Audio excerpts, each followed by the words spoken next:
கிளம்புதுப்பா.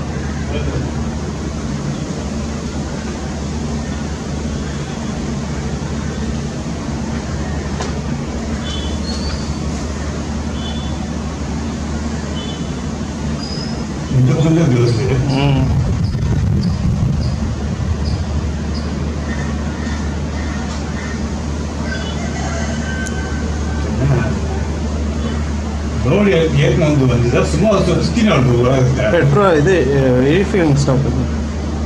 Refilling இப்போ இத்தனை நின்று டெமரேஜ் கொடுப்பாங்க, காசு கொடுப்பாங்கம்மா. ஆமாம்.